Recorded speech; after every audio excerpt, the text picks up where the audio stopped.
Hello, Blenders, and welcome to episode number 249 of Real. Well, look at we're close to 250. Ooh, what are we doing? Right on the edge. Are we meeting up next week? Wait, We're just gonna no. Oh. Well, I don't know what episode we might be doing a meetup. I don't know what episode that's gonna be. I haven't. Well, this is episode number 249 of ReelBlend, a podcast that saved the entire theatrical industry. Alongside Top Gun Maverick, but also us. We also I understand that reference. Contributed to that happening. On this week's show, we have some new trailers to discuss. Marvel is going to return to theaters with Ant-Man and the Wasp: Quantumania, so stick around for our reviews. I want to let you guys know that Kevin is going to be joining the show. It's a little bit crazy. We are all running around in different places. So joining myself, Sean O'Connell, the managing editor of CinemaBlend, and Jake Hamilton of Fox 32 News in Chicago will be longtime producer Gabe Kovach sitting in the chair until Kev is able to swap back in. Hello, boys. My man. Good to I love those shirts. Yeah, what's with the you hate Steven Spielberg day? Yeah, no, that's weird. So for those of you not watching on YouTube, Gabe is wearing a Jurassic Park shirt. Sean is wearing a Jaws shirt, and I am dressed up like Tom Cruise in Minority Report. Yes. Yeah. Very good. I should text Kevin to change it to something. Yeah. This would be a good time for Jake to reveal he has like an ET finger on. He's like, I'm just wearing a. Nah, I've been waiting for 249 episodes for you guys to bring it up.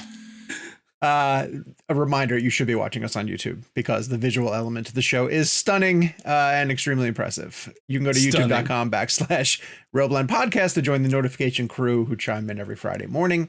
Other people who like to tell us that they watch it in the evenings, which is very, very nice of them. Oh, some people came to the Spider-Man book signing, not to name drop that again or to plug that again. And were saying that they love to watch the ReelBlend show on the YouTube channel. So that makes me really happy to find out about. Have you ever put it up on your, I know we have some listeners who post weekly that they do this, and I've done it a few times when we have something really special and I really want to like savor it and enjoy it. Have you guys ever put it on your TV before? Yeah. Never. It's really fun. It's like whenever we've done like we've had big interviews and I wanted to like the Tom Hanks stuff. Yeah. I've put it up on like pour myself a drink and put it up on my TV and like watch it like an episode of something. And it's honestly, cool. It's a blast. It really is. When I was particularly when I'm speaking. Yeah, only. He actually just skipping. Yeah, I fast forward to the part where I'm talking. No, when I was putting together the new graphics, which I like, very sleek. I like the dark graphics. I tested it before I finalized it on my TV to make sure that it would hold up, and I think it does. Yeah, looks good. That's really good. If you want even more of that, although not in a visual element, not yet anyway, you can sign up for ReelBlend Premium. How would that work? We would just record ourselves visually instead of. I like recording the premium because we don't have to worry about being on camera. Like I don't have to be all fancy, but I don't know how we would give people access to a video if like some people are allowed and some people aren't. We can't just put it out there. No, we can do that. Vimeo behind a password. Yeah, we could YouTube. You can do that, but that is not what we will be doing. At least we don't have any plans. How would that happen? Gabe is like, shut the hell up, guys. Video makes things a lot more complicated. So it does. But if you want to get premium episodes, check the description for information. They're really great. You can sign up. They are a lot of fun. That's where we test drive games before we bring them over to the main show, and we also dig deeper into a lot of junket experiences that we get to have. And go a little bit longer on the guests that we have on the show, talk a little bit more about having them on, including a recent episode that we want to plug, which is cinematographer Eben Bolter, who Kevin reached out to on social media. They've been following each other, the two of them, and swapping notes back and forth about The Last of Us. And Kevin was like, hey, you know what? You should just join the show. And so Eben Bolter came on the show and dug deep into the 3 episodes of The Last of Us that he helped film as a cinematographer, and they were episodes 3, 4, and 5. So some of the most significant ones that we've seen up to this point, including the one with Nick Offerman, which got a ton of praise when it came out. So go back and listen to that interview with him. I know a lot of people are super into The Last of Us right now, and he is a huge fan of the game and talks a bit about how he got the gig being the cinematographer for The Last of Us. So I will add, not to beg. That episode needs the help. So if you're waiting to catch up, I get it, but go check that out. It's an amazing discussion with him. It's about 45 minutes long. One of our favorites, I think, as far as where the show is right now. Yeah. And so go show it some love, share it with a friend, check it out, hit that like, hit that, drop us a comment, let the algorithm know that it's good stuff. So algorithm. Thank you. You sound like such a YouTuber. Like, hit that like and subscribe button. Turn on your notifications. Well, I'm in a mansion too. Also, that whole terminology was seared in my brain during that time that Sean was doing the Game of Thrones recaps. Every episode was like and subscribe, turn on those notifications. God, I don't think we ever got to the point where we're having him like smash the like button. I don't think we ever had him. You're that close. That close. Yeah. One more season. And now I'm officially way too old to be using any kind of slogans like smash that like button. Oh, by the way, if you're listening to this today, it's my birthday. So send me birthday love. Friday is my birthday, so we're recording it on Wednesday. I thought you were saying today. It was today. I was like, my heart just freaking dropped, dude. When you're listening to it, it's Friday. My God. Today is PJ's birthday. He is 19. Peach. Oh, no. Oh my God. You have a 19-year-old. I have an almost 20-year-old is what I have. Man. Wow. Yeah, that's insane. This is the first one when he's not home too, which is really not fun. Oh, I know, but he's having a good time. Peach. He went golfing with some friends. He's going to have Mexican dinner with some friends and living the college life as he's one to do. As he should. Yeah. Let's get to some nerdy talking points because that's what we do on this show. The Flash had a trailer at the Super Bowl. I think it kind of won the Super Bowl. I like the Guardians trailer a lot too, but the Flash trailer had a ton of stuff going on it. What was that face for? No, nothing for the Guardians. I mean, okay, here's what I can tell you is that because a lot of these studios, they're not going to pay for a 2.5 minute spot in the Super Bowl, right? So they pay for like a little teaser and then tell you get online and go see the full trailer. Sure. When the Guardians one aired, I thought, okay, that looks cool. I'll get around to looking at the trailer later. When the Flash one aired, I said, okay, I gotta watch this trailer right now. Right. All right, let's start there because as a decent DC fan, but not someone who's obsessed with the universe. What was it then about the Flash trailer that hooked you, that made you say, I got to see more? That sweet, savory drug that is nostalgia, baby. seeing Keaton back, and I mean, seeing his Batman shot in a way that like we never thought we were gonna, through the wonderful, magic of CGI, we're able to see him and his bat suit move in a way that just wasn't practically possible with Burton. Yeah. If only because he couldn't even move his neck. So maybe for the first time, maybe he'll be able to move his neck now. I thought that first drop that he does was very Burton-esque though. Very stiff. Oh, so very stiff. Yeah. But even like that, the shot of him against that crystal blue sky was just so like, oh, we've never seen him out in the sunlight. It was just, I mean, everything about that. And I will say there was one line that Ezra Miller has in which they just absolutely broke my heart. And I think it's Keaton asking Ezra, you could go to any universe you want. Mm-hmm. Why are you trying to save this one? And his response is a response that I think, any mama's boy will relate to. He responds with, this is the one where my mom is. Yeah. And I just thought like, that's such like, if that is the core heart of that movie, like you've won. Like just tap into everyone's love of like their parent. And how you would like change, like you would move mountains and do anything you can to save a parent. That's everything which is Barry's kind of always been his story, whether it's his dad and now it looks like I really do wish Billy Crudup was still in it though, because I'm a big Crudup guy. Is he confirmed not in it at all? Yeah, it's the dude from Livingston. Oh, that's right. Ron Livingston's replacing him, and that is weird to see him like embracing the mom and that it's supposed to be the dad and it's not Billy Crudup anymore. But further removal of the Snyderverse. Unfortunately. How on Keaton though? They gave us a little taste. We're going to get like a badass modern 2023 Batman fight scene with Michael Keaton. Well, I think you could get one with Ben Affleck too. It looks like Affleck's in a bunch of the action scenes. We're talking about the stiff, Burton Batman moves, and we're getting like, I'm going to fly down, jump around, do a bunch. Like he looked very acrobatic. Yeah, without a doubt. And like Jake was saying, the technology nowadays just allows you to do things that you couldn't do at that time. And seeing Keaton back in the role, I think is going to be really fantastic. I got the impression that Keaton was the Batman that he's playing, the Ben Affleck, the Bruce Wayne that he's playing is retired. Do you guys get the impression that he's retired? There's a shot of him with really long white hair as he's sort of looking at his bookcase. His Bat Cave looks kind of shut up. Like I know the Batmobile is covered and Ezra has to kind of pull it off. I got the impression that maybe he had hung up the cowl. This has me the most excited for this being a possibility. I don't know if it is, but I said I want to say like 5 years ago when we were doing a little podcast called ReelBlend back in the day. Oh, yeah, Sean, that's I don't know if that takes you back. I think that it would be amazing if they did a Batman Beyond storyline and they brought Keaton in as old man Bruce Wayne to was it Terry McGinnis? Is that who? What's the? Yes. Yeah. Yeah. To be the retired Bruce Wayne who's shown him the ropes. And I would love if this movie allowed that to happen. So yeah, I think you're right though. I think you're right. He does look older and retired. Also, we're about to get something that we've never gotten before, which is the great Michael Gough, who played his Alfred in the Burton films, passed away a little over 10 years ago. Okay. So we've never gotten to see how Bruce lives life without Alfred and how he like that's almost, I would argue that's going to be for Bruce like losing another parent.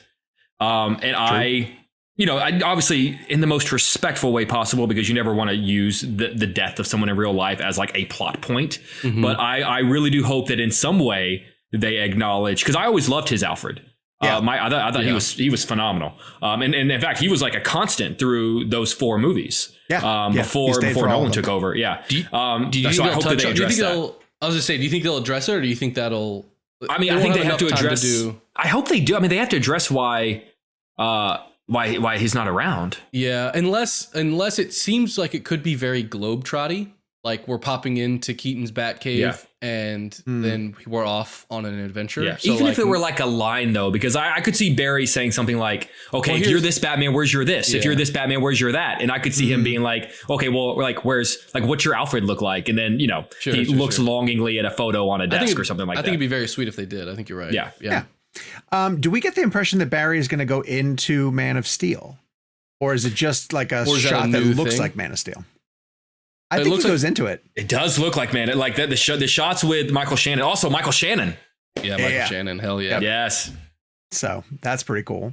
I think the Barry stuff looks great. I think the Flash effects look fantastic. Mm-hmm. I think Supergirl looks amazing. Oh my God, she looks great. Awesome. Light scenes for her look incredible. Now, are they addressing, correct me if I'm wrong, because I don't have the encyclopedic knowledge that you guys do.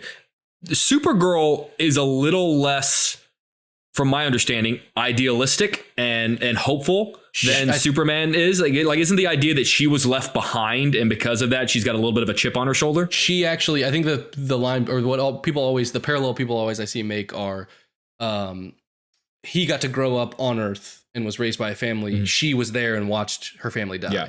And that's kind of, I think that makes things very interesting. Well, that's definitely the run of comics that they're trying to adapt for whatever Supergirl, Woman of Tomorrow is going to be when James Gunn's, well, I don't know who's directing it, but as part of James Gunn's slate of films. And I know that that's a big question. People are asking if Sasha Calle is going to continue on as Supergirl after this film. But I think that the Flash is going to, I think if she really connects with an audience, then they could entertain the idea of keeping her on. But I think that we're going to be introduced to the concept of the multiverse after the Flash, and she might just be the Supergirl in a thread or, in a universe as part of the DC. And then we may end up in a different one, and that's where Gunn is going to tell all of his stories. Yeah, I think we're going to continue to speculate of like how much is this going to quote unquote reset, and how much of this is just going to set expectations moving forward. Like, or is this going to end with a blank slate, or is this going to end with clear vision of what's left? So I find that interesting. If you guys have any thoughts about, based on the trailer, do you think that they're going to go way far away from this, and this is just going to end with a blank slate for the Gunn verse? Well, I don't think it can, because there are some characters who are sticking around, so like it can't be a complete reset. We still have yet to find out exactly what that means. Yeah. Like, does that mean that the actor is sticking around and they're going to play that Peacemaker season 2 can't be an entirely new thing, and what's the point of Viola Davis sticking around if she has to play a whole new character? Well, I guess my point is blank slate in the sense blank slate could mean everyone is new, but it also I think could mean Viola Davis is this character, but we've set it up in the Flash that it's a different universe. So everything that you know about it from before, they could technically do the same with Peacemaker. Like, that'd be so weird. It would be weird, but like they were just to be like, this is Peacemaker, but it's Earth, whatever number that DC uses. Like I'm curious to see how much it's a reset versus just sort of a restructuring.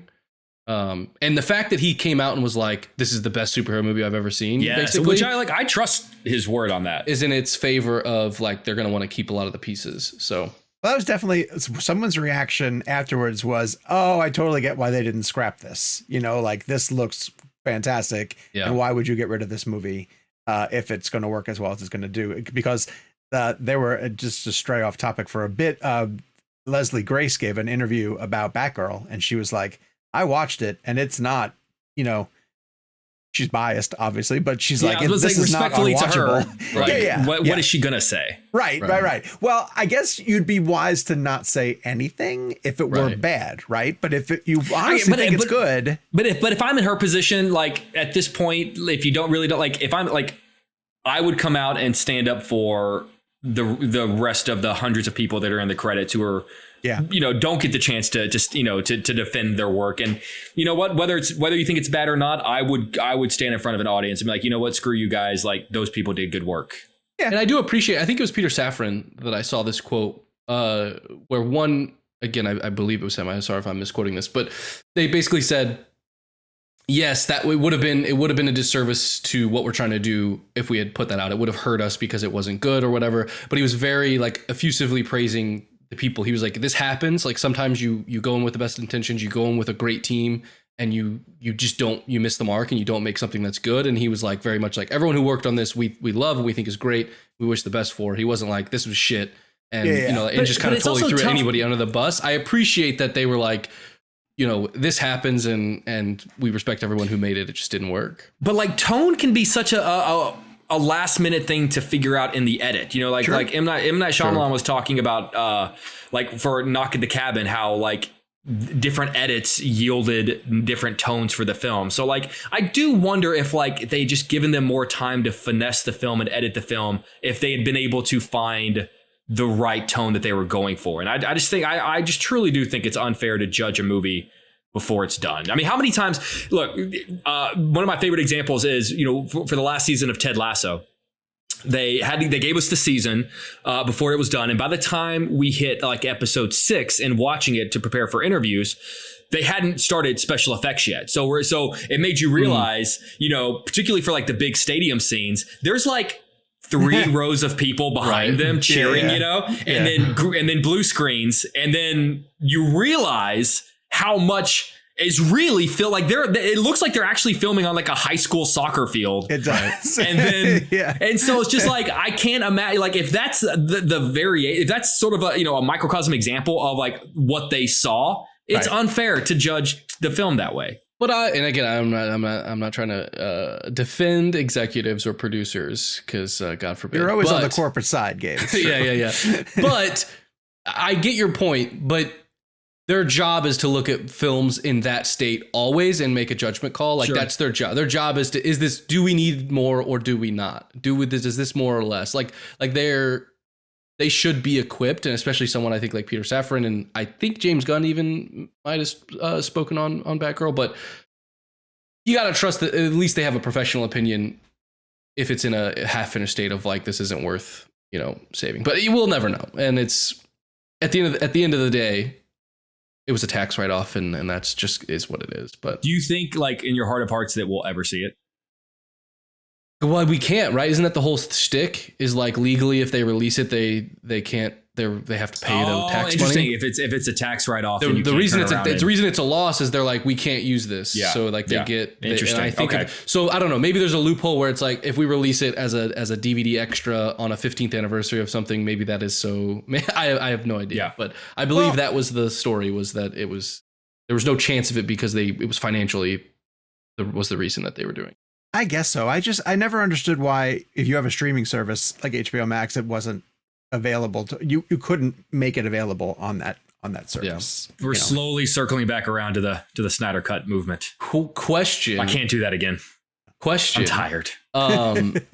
Before we move on this, do you think we get a surprise Bale Batman cameo?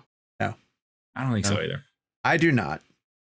I think that would be I think that's really hard to keep secret.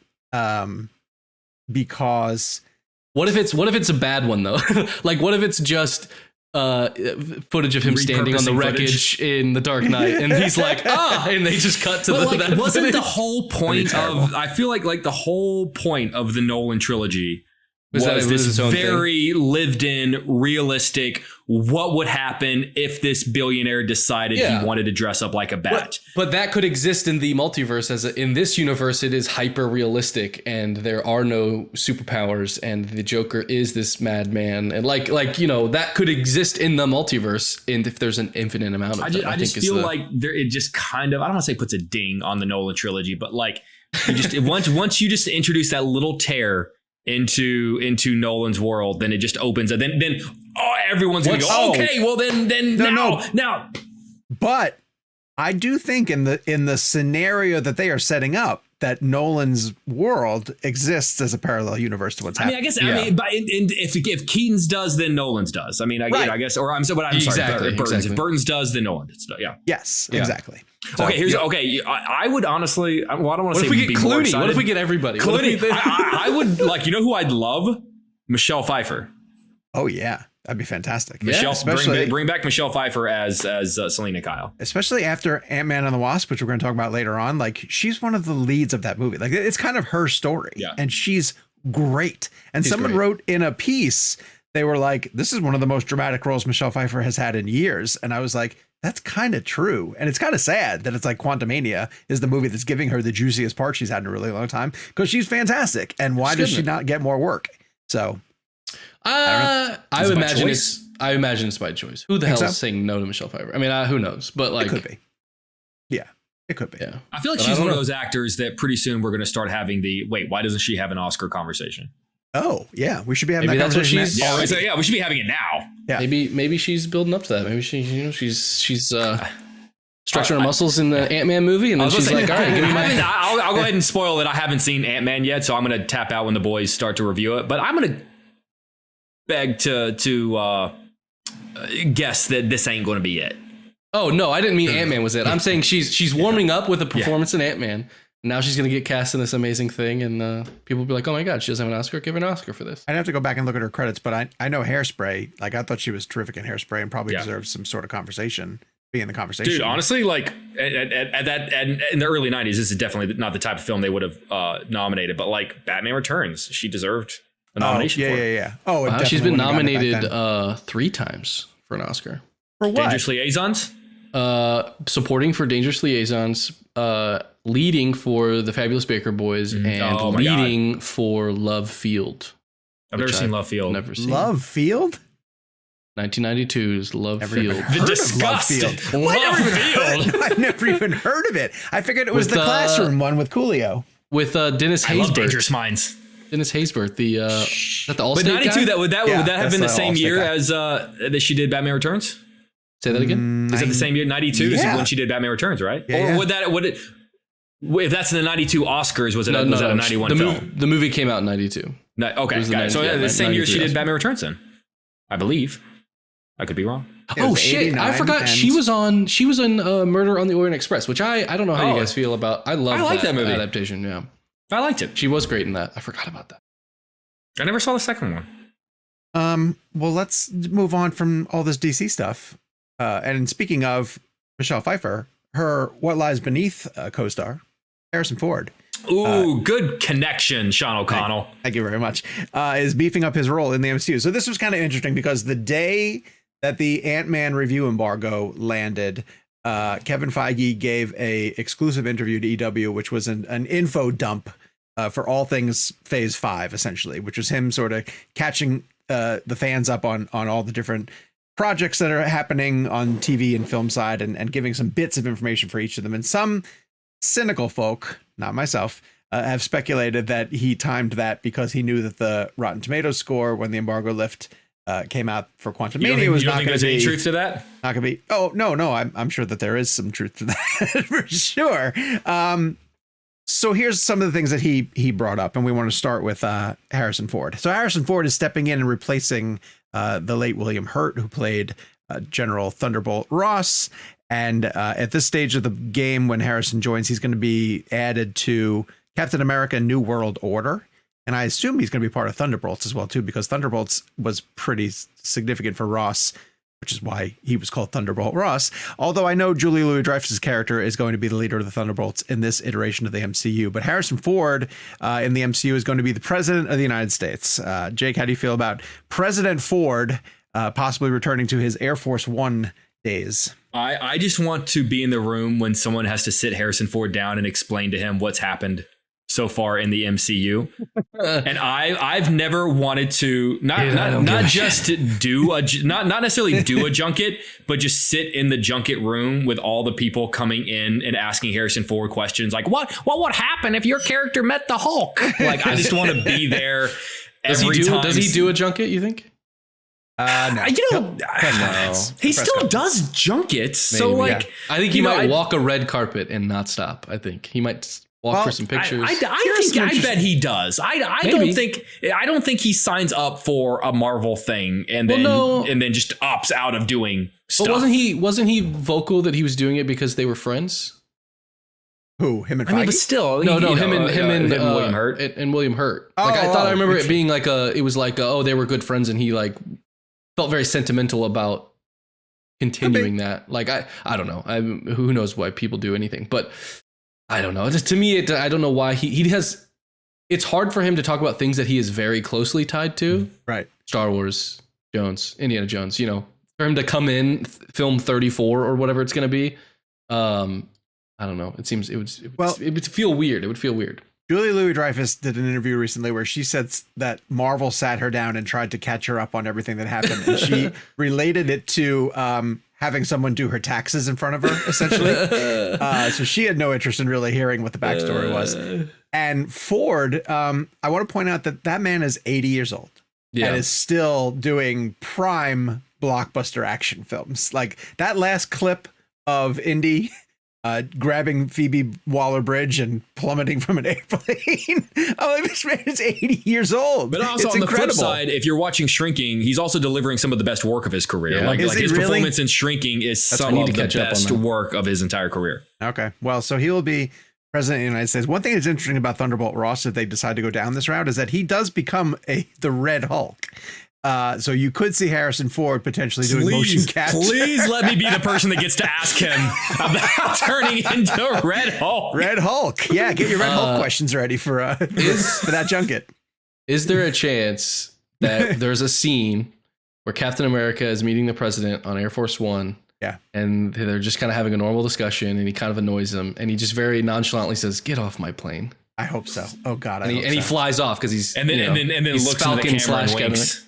I'll tell you this much. There is a line in Quantumania that is a direct callback to Kingdom of the Crystal Skull. And I have to believe it's intentional. Yeah, I wouldn't. Oh, it has to be intentional. Because to the point where the way the conversation was going, and I can talk about this in spoilers if you want me to, when Michael Douglas is saying something to Michelle Pfeiffer is all that I will say. And when Michelle Douglas asked him a question, his response, I knew what his response was going to be. Immediately, I just said it in my head. But why would there? Then he said it. Why would there? Who among that cast and crew has a connection to Indy 4? It doesn't matter. No one. So whenever you get a chance to reference Crystal Skull, buddy, you do it. You do it. You weave it in. Those are the rules. But I mean, the fact that it's been 15 years and only one movie's done it. That means only one movie's ever gotten the chance to do it. Very true. Yeah, very true. I've seen Ant-Man and I have no idea what you're talking about. Oh, really? Interesting. Yeah, I don't know. I don't know that I know a single quote from that. I'll tell you at the break. What I'm getting from this is that like Sean is actually a deep Crystal Skull fan. It's his favorite. It's his favorite. Okay, not that we're going down a Crystal Skull, rabbit hole, but like, look, yeah, there's a lot of stupid stuff in it, but there's also some really fun stuff in there. Without a doubt. Yeah. There's some fun stuff in it, but not enough to salvage it, unfortunately. So we're betting on you, Dial of Destiny. Real fast, the other interesting point of news in the Feige interview was that they have cracked the story for Spider-Man 4. And screenwriters are diving into that as we speak. So very excited for that. Do we bring back Zendaya? Or how do you bring back Zendaya? I mean, does it undo like the power of that ending of 3 if you're instantly like, oh, she remembers now? No. Yeah. Yes. If they're gonna have Spider-Man 5, then I'm happy to wait until Spider-Man 5. But if like we're only going to get one more with Tom Holland, I want them to get back together. Like in true Disney Plus Mandalorian fashion, I'm sure we'll get like a half-assed TV show in which she remembers, and then when we come back for 4, we like, won't though because it's Sony. The only way that I'm okay with it is if she's part of the story but still doesn't remember. Okay, hang on. If you mean to tell me that the story of Spider-Man 4 is Tom Holland Spider-Man trying to fall in love with MJ. Like in a superhero way, it's like him trying to find. What if she's with another superhero? No, I just want them to go in another direction. Like, don't even include her. Like, dude, start another story. They're in New York. You can only go west. But like, it's a huge city. You cannot run into her at different times. I love their chemistry, and I love that. I'm a sucker for a love story again. But I wouldn't be upset. Another love interest. There's plenty of other famous people. No. None of them are his girlfriend. Yeah, I'm saying I'm invested 3 movies into their chemistry and their relationship, and because it was heartbreaking the way that ended, I want that to be resolved. If it happens, 2 movies from now, fine. But like, that's the resolution for Peter Parker. He never gets what he wants. He never gets the happy ending. That's character specific. You wrote the book. Your character specific. I did write the book. You did write the book. Genuine question. Genuine question. Is that something? Are you gonna make, second editions with the new film involved? Are you gonna how are you making a sequel? What's the scoop? Sean just buried his head into his hand, thinking about.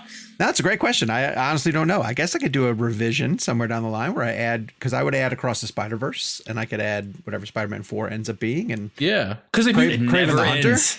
You're just like Spider-Man, you never get what you want. It never stops. You get one every like 3 years, and you write an additional chapter or 2, and then you're like, hey, I'll be like 8 years old, and Sean will go, do you want to do another Q&A? That'll happen. I'll be on my deathbed, and like the heart rate monitor is going down, and Sean's like, we got another edition coming out. We got to do a Q&A. Can you get your AMC contact? Jake, can I get your blurb for the bag? That's funny. I would do that again before I wrote about the Snyder Cut kids again. Oh, God. All right, let's take a quick break, and on the other side, we're going to review some fun movies, including the latest from Marvel Studios, Ant-Man and the Wasp, Quantumania. Kevin McCarthy has joined the show. He was not here for the opening of it, but he's here with us now. Hello, How Kev. handsome he is. How are you, sir? Hi, guys. Good to see y'all. Good afternoon. Great to be on with you guys. Good to see you guys. He's looking sharper. He is looking sharper. You missed a rundown where we broke down doing junket with Harrison Ford to explain that he's going to become Red Hulk when he joins the Marvel Cinematic And who's going to be Universe. the person to ask him about becoming Red Hulk? Now Han Solo or to meet Hulk. Yeah, Han Solo or to meet Hulk. I don't know why that's my junket voice. That should be your junket voice moving forward. And Han Solo or to meet the Hulk. Okay, so this weekend movie Sharper, which is a movie we were talking about last week, due to our interview with Benjamin Caron, which you guys should definitely check out, was in limited theaters and is now coming to Apple TV Plus. We definitely recommend that you guys check it out and go listen to our chat. He's got some really great bits about not only putting Sharper together and his music choices and a lot of the stuff that goes into his filmmaking process, which is really elaborate, but he gets into a lot of stuff with Andor also because he directed the multiple episodes of that, including the finale. Jake, you didn't get a chance to really quickly weigh in on Sharper. You were a fan of it as well too, right? Yeah, I liked it a lot. I love the structure of it. It's kind of told out of linear order, and it focuses on individual characters separately before making you realize that they're all starting to become interconnected. I will say that look, whenever you watch a con artist movie, I think you have to assume as an audience member that you yourself are being conned. So I think I went into that sort of waiting on something that was going to happen. And the final act, sort of was kind of like predictably unpredictable, which is sort of like, I kind of was like, okay, clearly there's something going on. Usually there's one person that's smarter than everybody else. And so the how easy it was at the end for it. God, this is so hard. It lost me a little bit in the last 15 minutes or so is what I'll say. But up till that, I thought it was really, really, really fantastic. And then I thought the final act sort of fell into the cliche con artist movie, beats that usually hit in the end. Okay. Jake, you were the only one of us who got a chance to see Marlowe. So let us know about Liam Neeson heading back to the 1940s to do some film noir work. Yeah, I really dug this. He's heading back to 1939, actually, if we're getting technical. I really dug it. This is such like a cliche. You know, I steal this line from Sean, but this is such a pretentious film critic thing to say. But like, they really don't make these kind of like gumshoe film noir sort of old school. Like, this movie should be in black and white. But the reason I dug it is just because of how well Liam Neeson fits into this world. Like, he feels like he should have been like a Humphrey Bogart kind of actor back in that era of Hollywood. He fits in it well. The story moves at a clip. It's got there are definitely moments of like Liam Neeson in Taken, but in a film noir sort of genre. Like, he definitely has moments where he kicks people's asses, more so than I think any of those actors did back then. But does he threaten them in a letter instead of like a phone call? Yeah. I'm coming. And then he licks the envelope and like angrily puts it in the mailbox. I really dug it.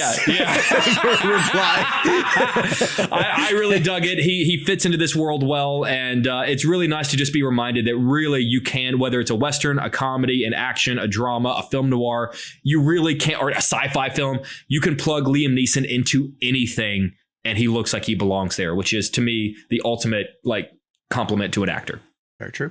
I wonder how he would do in Quantum Realm. That's what I really want to know. How would Liam Neeson do in the Quantum Realm? We will not find out this week because he's not in Ant-Man and the Wasp Quantumania. As you guys begin this, I'm going to step away lovingly. Yeah, Jake has not seen the film yet, so he's going to bow out, and we will let you know when it's time to come back in. But Kev, I want to start with you because you haven't been on the show yet this week, and so you were able to see Ant-Man and the Wasp: Quantumania. We're going to get into a spoiler section of the movie in a bit, but right off the bat, give us your surface take on the latest film from the Marvel Studios. Yeah, I mean, listen, at the end of the day, Ant-Man, the first Ant-Man is one of my favorite Marvel films. And I love that film. I love what Peyton Reed did with that film. I think the ending sequence with the Thomas the Tank Engine bit is so great. And I just love the inventive nature of the way the visual effects were done, especially in the first and second one, even the second one when they were shrinking the cars and then blowing them back up, and, you know, the Michael Pena bit. So I've really been a fan of the Ant-Man character, down to like little scenes, even in Endgame when Ant-Man's sitting there with, like, I think he has, was it the tacos with the Hulk, and like the ship comes down and all the lettuce blows out. So, I mean, this is a character that I have been a fan of since making a debut in the Marvel Cinematic Universe with Paul Rudd's version of the character. And so this one I was interested in primarily because it's, Peyton Reed. Is Peyton Reed the first director in the MCU to complete a trilogy before James Gunn? John Watts did it for Spider-Man. Oh, wow. So Watts was first and then Peyton Reed? Then Peyton Reed, and then Gunn is about to do it. Yes. Oh, wow. That's pretty cool. I mean, I thought Reed was the first one because we got a chance to talk to him recently for a video. And right. I was going to ask him about that. But Watts technically gets, even though those are Sony movies, but those are MCU movies. Oh, that's interesting. All right, so maybe so technically he's the first one to do it with Disney then. Yes. Yeah, that's fair. All right, there we go. Well, there's always some way to find some new like breaking record thing with anybody or anything. Cap doesn't have any of the same directors. Thor doesn't have any of them. Iron Man switched up, so it's interesting. It doesn't happen as often as you think.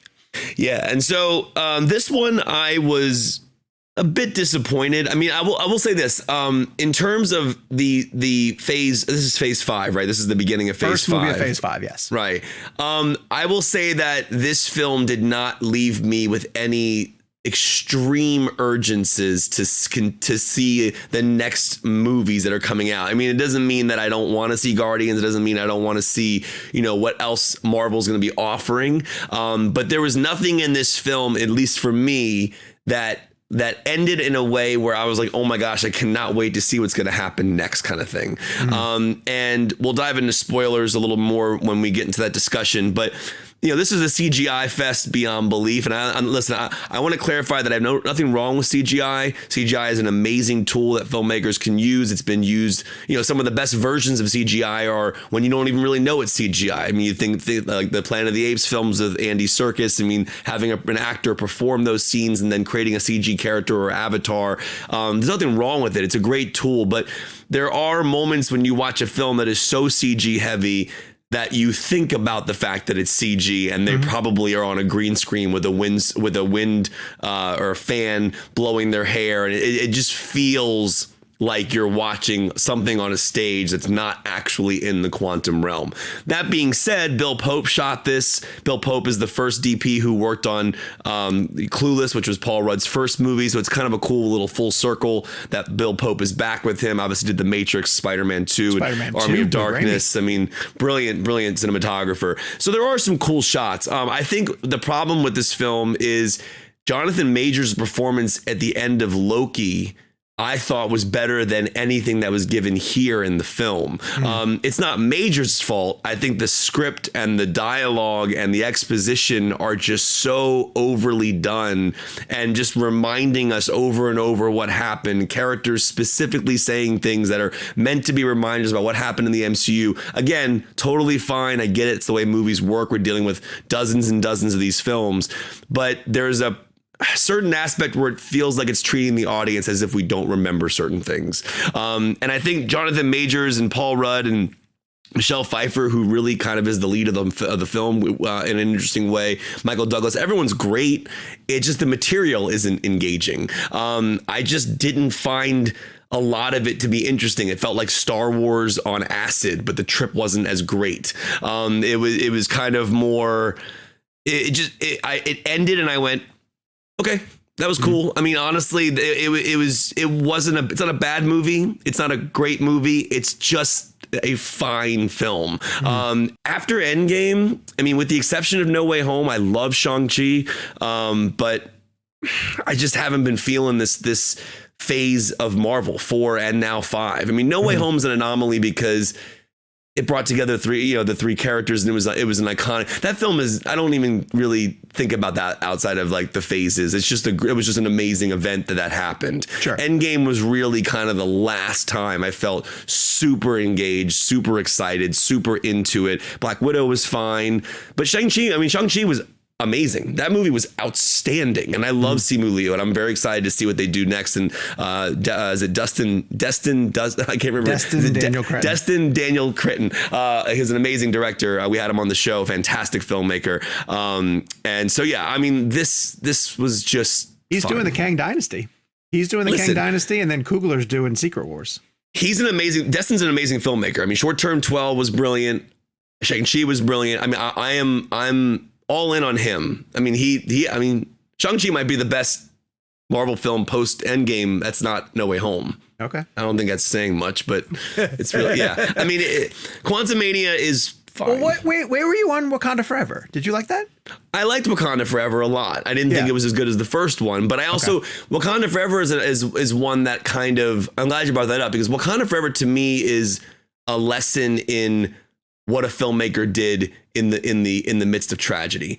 It's kind of beautiful for its own reasons that has nothing really to do with the MCU. Yeah. It's not even really, honestly, it really has nothing to do with even the movie. Really, it's more of like what Ryan Coogler was able to put together and make this beautiful tribute to Chadwick. And that movie stands alone in my mind outside of the MCU in a weird way, if that makes sense. It's kind of strange. And believe me, I'm not knocking what you're saying at all. And you're not alone in saying this, because a lot of people are saying this, but like you're with Phase 4, Shang-Chi, you liked a lot. No Way Home, you liked a lot. You thought Wakanda Forever was beautiful. Like, the only ones that really kind of stand out are Thor: Love and Thunder and Doctor Strange and the Multiverse of Madness. Well, and Eternals. I didn't love Eternals as well too. I didn't love Wakanda Forever. I liked it. I really liked Shang-Chi. That was in my top 10.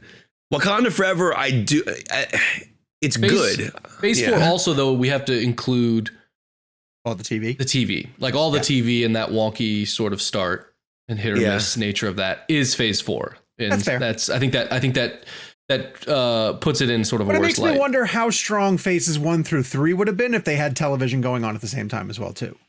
You know, there might have been a bunch of projects thrown in through 1 through 3 that could have diluted how effective those were. I think the problem with Phase 4 is that Phase 4, I think in however many phases they go on from now, I think Phase 4 will always be thought of as a bridge and not as another movement in the story. Yeah. It feels like all of those stories feel like bridges to the next thing. As much as I love Shang-Chi on its own. Yeah. It's almost like set up. Yeah, I think I just think Shang-Chi was an awesome movie that I loved as a standalone awesome action film that just happened to be within the Marvel universe, and it was amazing. Like it was a great film. Ant-Man Quantumania, Ant-Man and the Wasp Quantumania is necessarily setting up what Phase 5 is going to be, and I don't think what it sets up is interesting. Okay. Well, we'll get into that when we get into spoilers, because we can talk at length about what happens at the end and then in the mid-credit sequence. I'm way more positive on Quantumania, and I wonder if some of that was because of the initial negative reactions of people coming out of the world premiere. They were muted. There were people who were saying that it was like you're saying, too much setup for what's to come and not necessarily focused on the story at hand. And I can't argue necessarily that the story isn't kind of simple. They get sucked into the quantum realm. Kang uses Scott Lang's daughter as a reason to force him to do something that only he can do, quote unquote, even though I don't understand if Kang is so powerful and intelligent, why wasn't he able to do the thing that Scott does? Yeah. I was wondering the same thing while I was watching. Yeah. Well, there's a reason, and I can get into it in spoilers, but the reason is kind of thin, but it's essentially just like, we needed Ant-Man because it's Ant-Man. But I found myself really loving the science fiction elements of it. The stuff that people are comparing to Star Wars, I was super intrigued by. I loved all the new species of aliens that we met in the quantum realm. I really loved the idea of this rebellion that needed help, and Cassie sort of connecting to the fact that she's into helping people who are being oppressed, and then she ends up in the quantum realm where she's meeting all these people who are being held down by Kang. I loved when Hank and Janet and Hope were off on a little adventure, and Janet had to kind of rise up and become the leader of the film. Like, there's a lot of people saying this is Michelle Pfeiffer's movie, and I totally agree with that. And I thought it was great for that reason, because Janet, to me, as an old school sort of Marvel kid who grew up on the comics, like, Janet and Hank are the original Ant-Man and the Wasp. So whenever they sort of got shortchanged, and relegated to the back of just being like supporting players, or, Michael Douglas would have a laugh line kind of thing, and they started with Scott. I got that, but I wanted to get a lot more of Janet and Hank as heroes, and you get a ton of this with Janet. I thought Michelle Pfeiffer was outstanding. Like, I thought she was really, really great, and they finally gave her stuff to do in this movie. Now, it's Pfeiffer was great. Pfeiffer was great in this. Yeah, and it's to the detriment of Evangeline Lilly. She doesn't get a lot to do in it. Yeah. But it becomes Pfeiffer's part, really, because like, she's the Wasp of the title, I think, honestly. I agree with you 100%. Like Pfeiffer, I was shocked how much of a lead she is. Because I love Michelle Pfeiffer, and she's been in these films. This is not like her first Ant-Man film, but she's like the centerpiece of the story. Yep. And I loved her backstory. I liked all the stuff of her meeting Kang in the quantum realm and how she tried to figure out a way to get out. I liked how she plugged herself back into the universe and had to sort of guide them through. I thought the way that they utilized Ant-Man's powers was the best that I've seen them do it in the MCU to this date. Like, the way that even better than the airport scene, like when he did Giant Man for the first time, and like all those, he used all that stuff already. Doing that for the first time was pretty special. It was really special to see him doing it for the first time. But I thought he was pretty formidable in this when he went to giant size, and the way that he took on certain things that we'll discuss later on. And then, of course, I loved the scene that you see in the trailers with the multiple Scott Langs. Where he was dropped into this paradox of possibilities.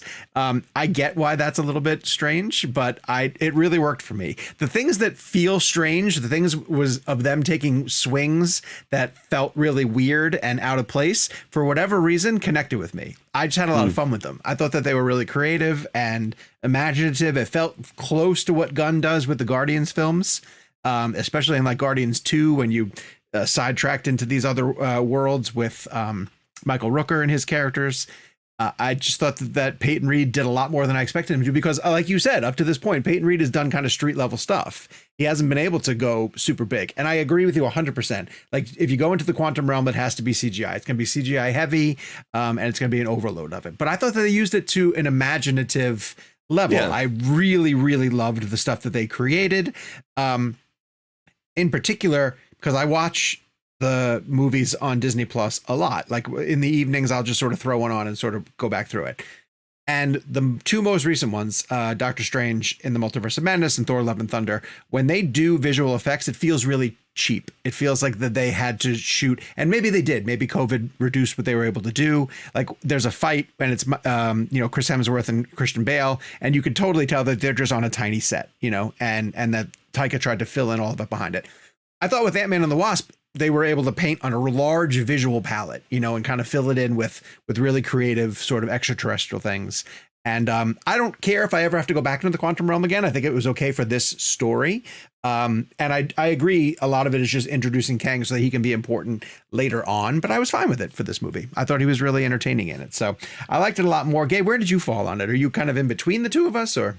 I think I'm more closely with Kevin in that I'm not leaving it upset at having seen it. It's not that I dislike it. There are a lot of things that unfortunately stick out as the kind of, for me, my reaction is I kind of look away from the screen because I'm like, okay, we have to, there are moments where a character will say something and then 2 minutes later they're like, but what about this? And you're like, well, you just said that, I won't get into specifics in the spoiler free, but even very early on, they hit the ground with, to their credit, they're just trying to get into the story, and I'll give, getting to your story early is never a bad call, but they kind of rush through some exposition and some setup that I don't like throughout.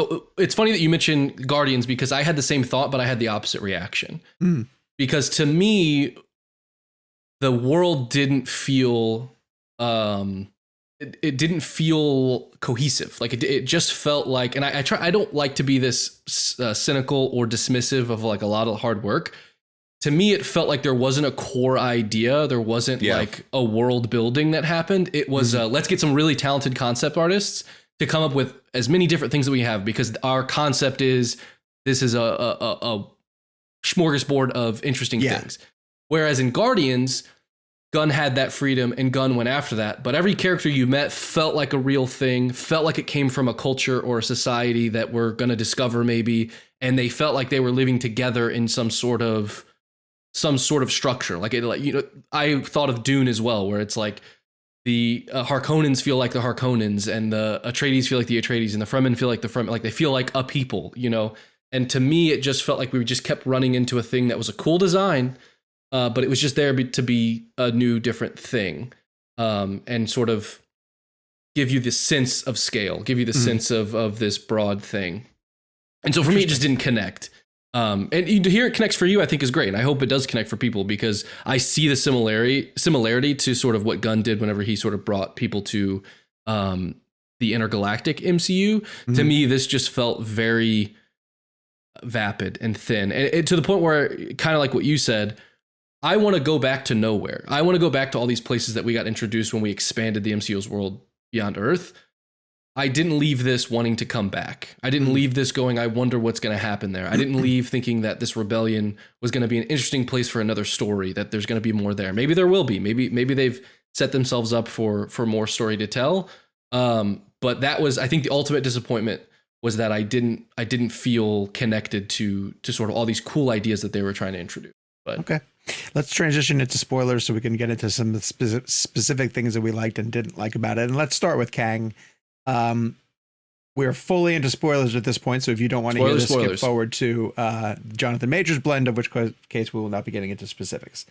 It is really strange that Peyton Reed has said in interviews that yes, there are multiple versions of Kang, and we do see in the mid-credit scene the Council of Kangs, where there are hundreds of different Kangs. But he emphasizes that Kang the Conqueror is the most powerful of them all, and yet he was beaten by Ant-Man. He felt very small, ironically, in this movie to me. Well, and I don't know what his powers necessarily are. Like at one point, he's able to hold Scott and Cassie, still in the prison, but I don't really know what he was able to do. It felt it was almost like the Force. Like it was, but one of the weird things about Kang. That's actually a really good, interesting point, because I thought the same thing. Like when you first meet him, there's this mystery around him about like how powerful he really can be. Yeah. Thanos, I felt like when he came out the gate, you just knew that dude was bad. There was something like brutal that was like the way when we first meet Thanos, there was something terrifying about, and even like the characters he sends to Earth in the beginning of Infinity War, even those characters felt unbeatable and incredibly. Again, those were just like those were just the warm up to minions. Thanos, right? And so with now, Kang, if he had sent the minions. right. But with Kang, it's interesting because like the way, like I felt more nervous about what Kang was going to do at the end of Loki than I did at any point in this film. That's fair. And I think, and I don't know why that is. And I think to your point, there is a confusion about his power, because even towards the end of the film, when everything's going wrong and he's about to get beat and everything, he just seemed like he was helpless. Like he was like telling people to go off and do go stop them, go do this. It just didn't feel like the film or even Majors Kang knew what was going on. The extent of what he could do. I'm curious how they're going to try to build off this, because I think what they had to do is leave themselves room for him to grow. Like if he's gonna beat him, I think this whole idea that we're going to get into is that we're going to keep seeing Kang over and over and over again, and it'll be different versions, and maybe this version will come back and be the big bad down the road, and he'll have so convoluted or whatever. One, he felt very small, and when it was getting to the final battle and he was losing, I was like, what? I was like, what? Yeah. I was like, is this a misdirect? Are we gonna get like there's actually a different Kang? I thought he was gonna kill Ant-Man. I thought they were actually gonna kill Paul Rudd in that moment. The only thing that I think was kind of in the subtext of it was like he's the conqueror, but I don't think he had ever built an empire before. And so I thought that maybe I thought he was just gonna like run away because he was like, I guess I don't know how to run an empire. Like I thought that was gonna be how he doesn't feel small, but we still get to use him later. And so when his empire was kind of falling, I was like, okay, so he's going to go and just do it himself and be like, okay, I had all these people that I was going to take, but now I'll just have to do it my old way. But then he gets defeated by ants. By ants. And I was like, smart ants, though. Very smart ants. I was like, but the Thor and Hulk are just, this is a weekend think, vacation. You know? I think when he has his full ability, because this Kang didn't have his full ability, because the things that he needed to shrink down the engine essentially that Janet had made extremely large was he needed Pym particles to reduce it back down to size, right? So he couldn't figure out how to reduce it down to size. But when you take down everything that Kang has done in this movie, he couldn't generate power for his engine. He needed Janet to essentially do that for him, kind of thing. And then for all the years that she's been gone out of the quantum realm, he couldn't figure out how to get his own thing to shrink back down again. Sean, so I don't know what his intelligence level is. Shouldn't the beginning of a Phase 5 film at least give us an indication that this guy is unstoppable, and what is he possibly gonna like? How are the Avengers gonna stop this character? Like with here's Thanos, where I'll push back a little bit. I always felt like, how the hell are they gonna beat this guy? Well, how do you beat Thanos? What do they have to do? And then like the end of Infinity War. I mean, like those movies just felt they had stakes to them. But here's where I'll push back just a little bit. The first time you meet Thanos is in an end credit scene at the end of Avengers, right? And he's sending the Chitauri into Manhattan to essentially attack the city first, right? So that was a little bit of a ramp up to Thanos. And then he lives in the background for a while. You know, he's not really the full powerful, and he hasn't really gotten the stones, and the stones were a long time. And it is unusual that and again, I think this is where Feige doesn't want to focus on phases. If you were just treating Ant-Man as its own movie and we didn't put the pressure of being the first Phase 5 movie, like he just wants audiences to come to the movie and potentially be entertained. But does it work without that indication? I don't think it works either way. It might not. It might not, but I think what I'm saying is it's another way to sort of judge whether the movie works. That's not necessarily fair to the movie because it has to satisfy being the first Phase 5 movie, but it should just be a movie. But I get what you're saying. But as a movie, I don't think it works either. As a Phase 5 movie and a first movie and a movie on its own, I don't think it has anything. It's not again, like I said at the beginning of the review, it's not a bad movie. It's just right. But what I think it's tough to judge Kang fully. Because we're not at his Infinity War or Endgame. We already got Kang at a level that scared the crap out of me at the end of Loki. I already got that version. This was almost like the Diet Coke version of that. I think what we're kind of not getting to though there is that mid-credit scene that there are countless other versions of him that are powerful, which also bothers me though. It's like too much. That's fine. Like, too much. Yeah. Maybe, it's like one guy dies and there's a 30 million other ones that, like, I don't understand. But again, then I think maybe you're not going to enjoy Marvel for a while, because I think that's what Loki, which you like. The point of Loki was, hey, I get it. The gravity of this situation is going to be so immense because we're splitting up in, the multiverse, and every version of everybody could come in, and maybe that's fun or whatever, and maybe that's fan servicey. But I think those are the stakes that they're trying to build, because they can't just have. We'd be having a very different discussion if it's Thanos 2.0, And so I think that maybe these are the small building blocks of what that means when there are this many Kangs. And to me, I think there's still room for it to be a misdirect. I think the way I feel and the way we're kind of judging it is like, hey, Kang the Conqueror feels really small. But what if Kang the Conqueror is actually not who they're building towards? What if Kang the Conqueror is a misdirect for either a different Kang or a different, Galactus or someone who I don't know, who's going to come in and be like, we're like, oh, we thought we were fighting a million Kangs, but actually they're fighting someone else that now we have to deal with. Like, could be. I think that those could be building blocks, given that this is movie 1 of Phase 5. I get the concept. I just think they can't come out the gate with next movie is Infinity War. You know what I mean? So I think it is going to be a slow build. But Iron Man 1. I will say this. I get the idea, multiversions. But when Loki showed up at the end of this film and in the end credits scene, I was just like, I already watched that dude die back in Infinity War, and I know there was a whole show, and I get the timelines and the multiple different versions of it. But listen, I am a comic book movie fan. I am not a comic book fan. So to the point where, like, I am learning all of this through these movies. When the snap happened in Infinity War, I actually thought all of those characters were dead. Like, I was like, what just happened? Like, it blew my mind. And obviously, then I realized, then you think about the logistics. Oh, well, Black Panther has another movie coming out, so there's no way that Chadwick, it was like a whole thing. But I don't know, when Loki showed up at the end of this film, I just said, really? Again, we're getting Loki season 2 though. I mean, that's I get it, but it's also like there's something about his death. It sounds like you don't like it sounds like you don't like the multiverse. Like, to put a point on it. Maybe I have maybe the that's issue the problem. Is you don't like the idea of a multiverse, which is, again, there's no DC's stakes. Getting into that. Yes, but where are the stakes? I don't disagree with that. I feel with you on that, but I think that, because it's so early, I'm still willing to give the benefit of the doubt of that. We'll discover the stakes, or somehow narratively that will be satisfying. I'll give you an example. The Flash trailer, that intrigues the hell out of me. Like, Keaton, Affleck, Man of Steel, General Zod, like, that seems like a multiversal aspect, if that's even a word, that interests me. Like, I'm fascinated by that structure.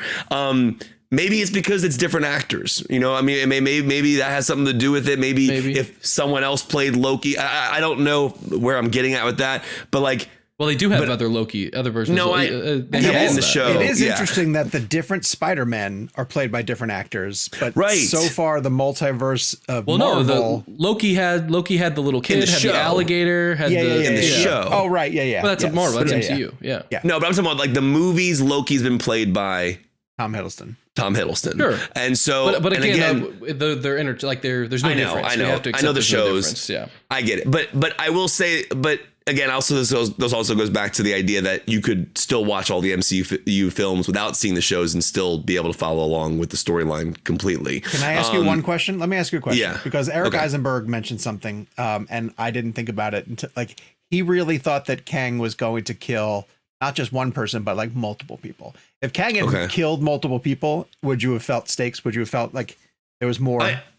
I will say there's a scene at the end of the film where he's beating the crap out of Ant-Man. Yeah. And I, for a moment, went, oh, I wonder if they're going to, like, that would be pretty wild if they took and I'm not saying the movie would have been better for me if Ant-Man died. I understand, like, I want Paul Rudd to die, but I feel like it would have given it a little more of a weight or the stakes to it, but then I just would have said, oh, they're gonna bring him back somehow. And I'm sure there's multiple, and again, I get it. Like, the movie Sorry, the movie didn't even let them get stuck there. No, it was like, we broke the machine. We broke the machine. You're stuck there. And I was like, even then I was like, oh, wow, that's a sense of tragedy. He's separated from her. If we end the movie and he's separated from his daughter, maybe we'll come back. Keep them there. That would have been really interesting. It was literally like 5 seconds and it was like portal opens. In fact, I'll tell you what's really funny. I'm with you on that. I was like, what? I was like, wow, oh, here they come. They're going to come right back through. Everything's totally fine. We're back literally where the movie started. And then they go, oh, wait, maybe Kang is not dead, or maybe Kang blah, blah, blah. And then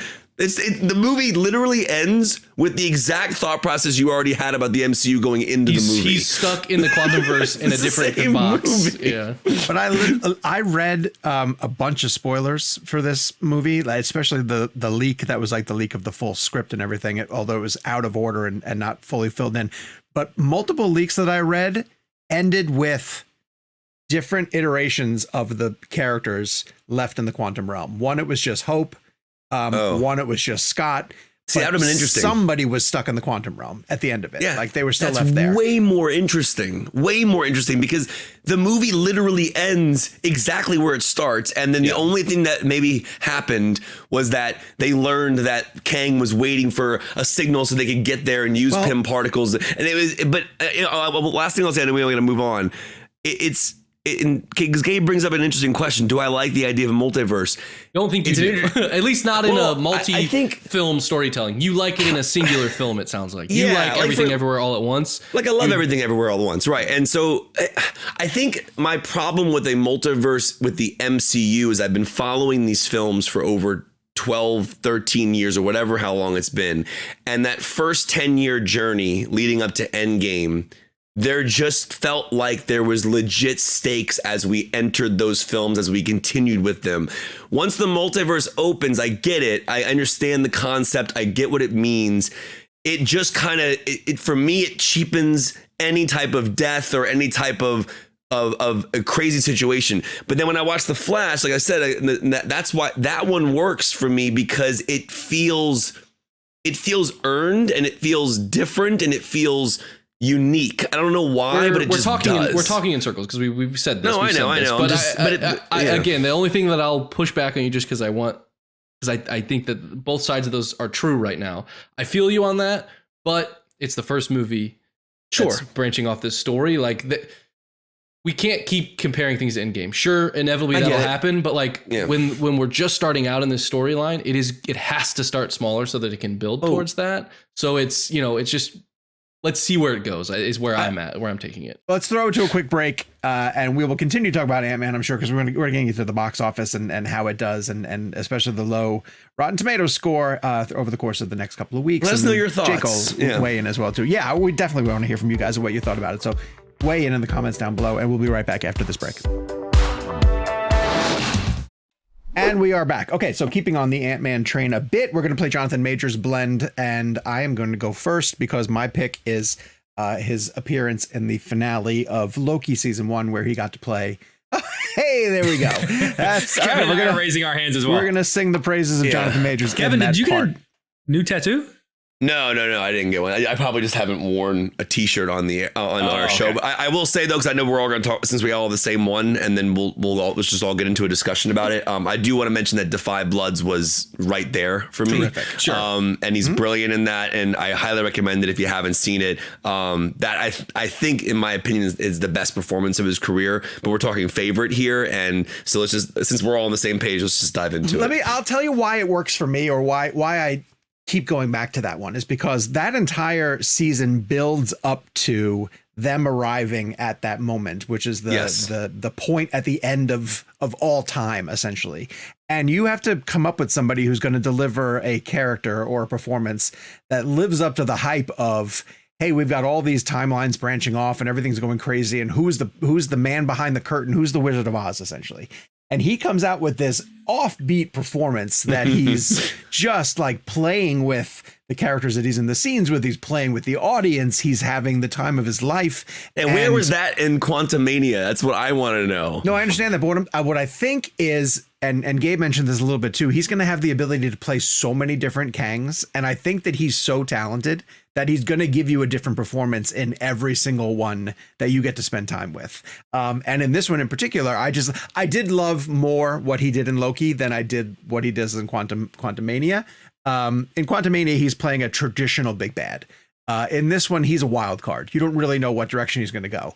And he kind of doesn't know what direction he's going to go. Like, some of it is left to the choice of Loki and Sylvie and what they decide to do. And it's going to factor in how his performance is going to go. And Jonathan Majors, we are learning specifically in 2023, where he gets into like magazine dreams, and we're going to get a chance to see Creed 3, is that he is the type of performer who can give you something different every single time he's on screen. And it's going to be extremely credible and extremely compelling. And he's just really proving himself to be an outstanding actor. So for him to step into this role and to introduce himself in the finale of a well-received television show, and to just give you something so unpredictable, and yet you just couldn't take your eyes off of him, that blew me away. Kev, how come you picked that over, especially over The Five Bloods? I mean, because I remember being so floored by that moment. And also, Loki's probably my favorite show that Marvel's put out. I haven't loved a lot of the MCU series, but that one in particular, weirdly enough, because we were just talking about how I'm not a huge fan of the multiverse aspect of the MCU so far. I mean, listen, that could all change, but I liked what Loki did with it. Loki was a very fascinating look at that concept. It told it well. I think Loki's better than Quantumania. I think the show is better than Quantumania. I just do. I just think it's more interesting. But his performance was, it's that perfect level of unhinged, but also terrifying, but weirdly funny. And like, there's something, you can't take your eyes off him. It's like a magnet. Like I first of all, I didn't expect it. I wasn't really sure where that was going. I'm not familiar with Kang the Conqueror. It's not a character I knew much about. It's nothing like that. I'll tell you that much. When Loki ended and I saw that performance, I said, oh my gosh, this is like, I'm as excited about this character being a villain in the MCU as I was with Thanos. Like, I was so excited about it. And again, he's great in the movie. It's just, I don't think his material is good. But that performance in Loki was outstanding. It was like magnetic. It was inventive. It felt new. He talks a lot about Heath Ledger's Joker. And one of the things when I interviewed him for Quantumania, I asked him about like where he got his scars, and he had a really interesting answer about this concept of he liked the way Heath explained, or Joker explained, how he had different stories for his scars. And I thought that was really cool because Kang, as we mentioned, has different versions in the multiverse, etc. And that will play into how each scar was done, how it happened each time. So I'm interested to see kind of where he goes from there. It was Loki that made me super excited. This movie kind of muted it for me a little bit, but I'm hoping that later on we'll get back to the Loki version, the version I'm talking about here, which is why I think it's my favorite performance of his. Jakey, you don't really love a lot of the Marvel TV shows, but you're singling this one out? Yeah, well, Loki is the one Marvel show that I would use probably the L word for. But whenever I do think of Loki, my mind goes to, unfortunately, not Loki himself, but Kang with his feet up on the desk. And that's sort of the image that I think of. But what's more is, look, I've been very vocal about my disinterest in Marvel ever since Endgame. You know, like I pop in and like a thing from here or there, but for the most part, its trajectory does not interest me right now, to the point where, like, I haven't seen Ant-Man yet. I'll get around to it, but you know, that being said, his 20-minute performance in Loki reignited my interest in the direction that Marvel was going, and anything about the future of Marvel and the direction that we're going, any surge of excitement that I have comes from him and how Kang is going to interact with, quite frankly, a lot of characters that I don't particularly, care about one way or the other. But if I have any interest in Marvel as a whole, and so the fact that in 20 minutes he was able to, with the performance that Kevin, that you summed up perfectly, in 20 minutes he was able to reignite my passion for an entire franchise that it's otherwise been kind of tampered out a little bit. That's incredibly powerful. I have a feeling that he's got 3 big movies coming out this year, I believe. One that was at Sundance that a lot of people were talking Oscar nomination for, and then obviously Creed and Ant-Man. I have a feeling that my answer could change within the next 365 days. Sure. But for now, I've got to give credit to a man that in 20 minutes took a character I was barely even heard of and turned it into a reignited passion for a franchise that I stopped caring about. You know what I love is that we're just at the beginning of his career too. Yeah. Oh my God. How many more years of Jonathan Majors we have? I'm so excited about him. Like, he's such a fascinating guy. Yep. Very, very, very smart. The way he talks about his characters and the concepts and the way and the reasons they do things. I will give him credit in Quantumania. I will say, watch his face a little bit. Watch his facial expressions, the way he blinks his eyes, moves his face.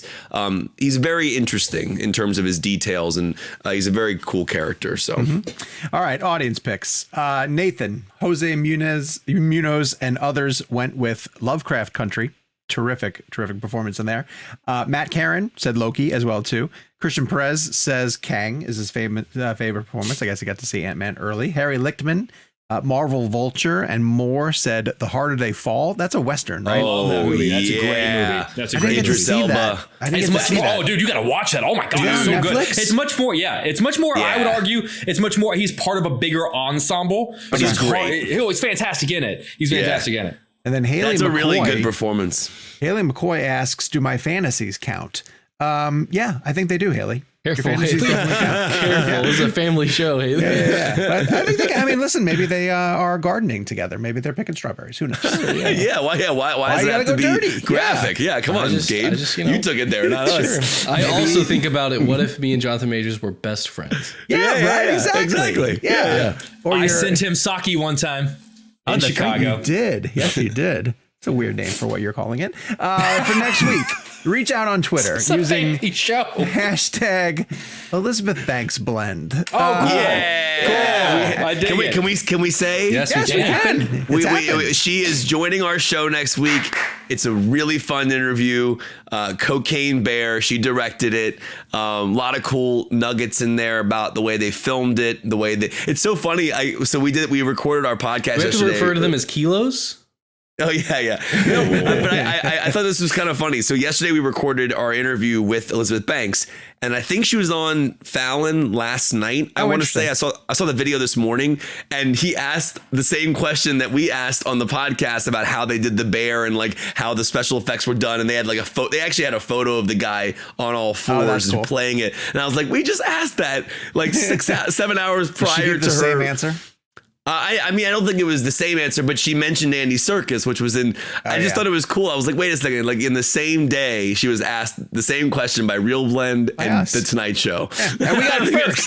I think it's kind of cool. And one was better than the other. Yeah. So I do want to mention, if you do hear her answering that question, we asked it way before we saw Fallon's interview because it was it aired last night.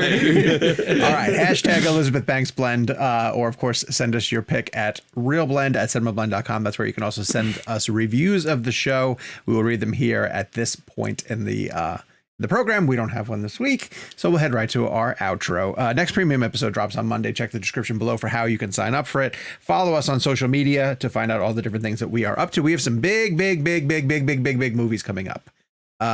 Scream and Creed 3. Some big hashtag if it happens. And some big hashtags if it happens is. And of course the Oscars are happening in March. So God, are we not even done with that yet? How have they not happened already? How are they making Thanksgiving plans, guys? I don't know.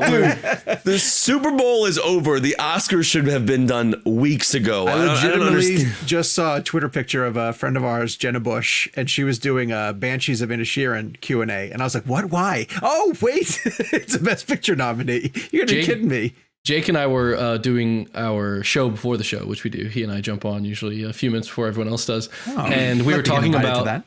Oh, you are? I mean, I just, they just click the link. Click the link in the description. No, we were talking about March, which made us talk about April. And I said, oh my God, Jake, I'm looking at May. I was like, we just got here. We just started this year. I'm looking at May releases. We're still in February. Yeah. This is still February, guys. Yeah. Hey. Listen, all that matters is July 21st, 2023. That's all that matters. Barbie, baby. Barbie, baby. Barbie. Let's go. Hey, yeah, you guys could go to see Barbie. I can't wait to see that movie, but yeah. Did you and I make I know we got into an intense debate, but did we make a what opens bigger bet, Oppenheimer or Barbie? It's definitely going to be Oppenheimer. Oppenheimer has the IMAX screens. it's gonna be Barbie. 100%. Okay, then can we make a bet right now? $100. Listeners In old at home. fashion? Hang on, listeners at home. Let me $100. ask. Remind us, did we make a bet? Because this feels familiar. Yeah, we definitely had a debate. I just don't know if we made a bet. Regardless of the bet, we're changing it now. $100? I'll bet you $100 that Oppenheimer opens bigger than Barbie. Can we say $100 worth of old fashions, which on a junket is like 2 old fashions? $100. 100. That's how clean $100 bill. That is how confident I am in that bet. Okay. You haven't won the past few bets, Kevin McCarthy. I know, but this one I know I will win because you that know movie's why? Because he's gonna buy $1 million worth of tickets. I'm gonna probably see it like 10 times opening weekend. So I literally, it's a 27-hour book. I have 1 hour left. It's one of the most incredible pieces of literature. What do you want to call it? Or not literature. It's an autobiography, but yeah. Weirdly, or biography. Kevin has watched Tenet so many times that he now is working in reverse chronological order, so he knows the results of the July 21st. You should see my license plates. We have seen them. Yes. Yeah. Seen pictures of them. I thought about saying something, but I didn't want to put your license plate down. No, we can't. Yeah, we can't. I'm not saying what they are. I'm just saying they might be Nolan related. All right. That's all I can say. At Jake's Takes, at Kevin McCarthy TV, at Sean_O'Connell, at Gabe Kovach, and the show is at ReelBlend. We'll talk to you guys next week with Elizabeth Banks. Yeah. Barbie. Pop. Greta Gerwig. Pop Oppenheimer.